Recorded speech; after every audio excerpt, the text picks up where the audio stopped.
Good evening. आज अपन लोगों को 11.1 पढ़ना है। अध्याय 11 एक्सरसाइज 11.1।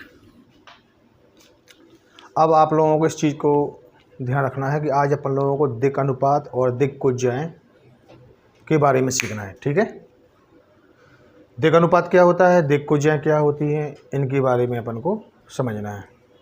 सबसे पहले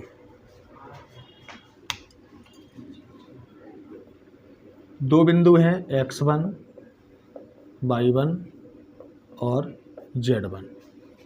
दूसरा बिंदु है b x2 y2 और z2।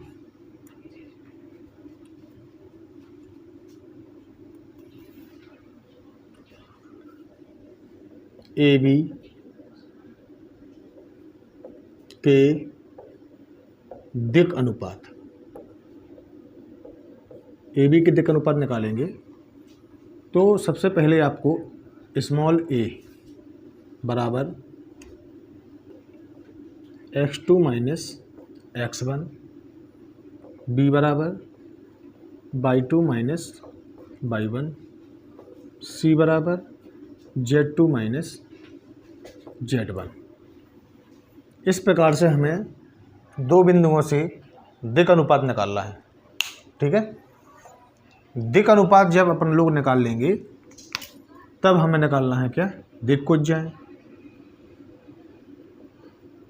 ए बी की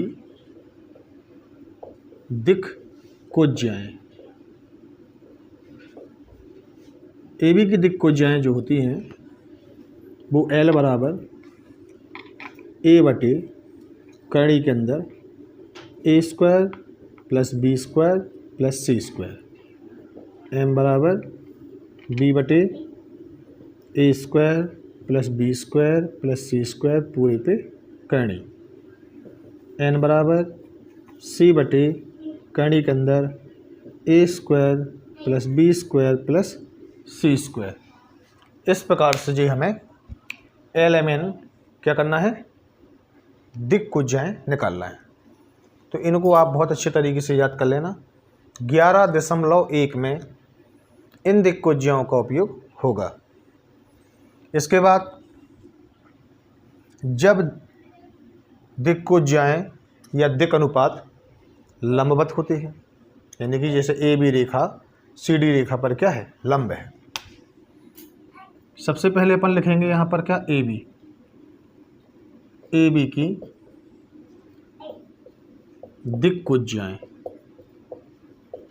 ए बी की जो दिक्कुज्याएं होती हैं वो हो गया L1 M1 और N1।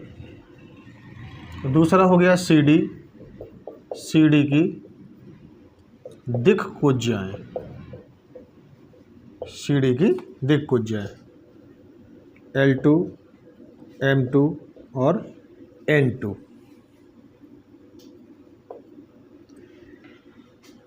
यहाँ पर जब ए बी लंब होता है किस पर, CD पर, जब लंब होता है तो इसकी शर्त क्या लगती है, L1 L2 plus M1 M2 plus N1 N2 बराबर 0। इसी प्रकार दिक् अनुपात के लिए होता है। दिक् अनुपात के लिए क्या होता है, A1 A2 plus B1 B2 plus C1 C2 बराबर 0। ये आप लोगों को क्या करना है, बहुत अच्छे तरीके से याद कर लेना। यदि ये बन जाएगा ना आप इससे, तो ये सोचो कि आपसे दिक् अनुपात से संबंधित चीज़ें बन जाएंगी। ये तो हो गई है अपनी क्या, लंब के लिए शर्त। अब होती है क्या, समांतर के लिए। जब ए बी समांतर होता है किसके, CD की, तो इसके लिए फॉर्मूला L1 बटे L2 बराबर m1/m2 बराबर n1/n2। इसी प्रकार दिक् अनुपात के लिए भी आप लगा सकते हो। a1/a2 बराबर b1/b2 बराबर c1/c2। इन्हें ध्यान से देखते जाना किस तरीके से करेंगे अपन लोग, ठीक है ना। कि ये समांतर के लिए हो गया और ये हो गया है क्या, लंब के लिए। जब एक रेखा दूसरी रेखा पर लंब होती है तो अपन के पास 4 बिंदु दिए रहेंगे। 4 बिंदुओं से सबसे पहले अपन 2-2 बिंदुओं से दिक् अनुपात निकालेंगे, उन्हीं से दिक् कोज्या निकालेंगे। इसी प्रकार से अन्य 2 बिंदु रहेंगे, उन 2 बिंदुओं से पुनः a1, a2, b2, c2 निकालेंगे। तो इस प्रकार से आप लोगों को क्या करना है, इनको कंप्लीट करना है।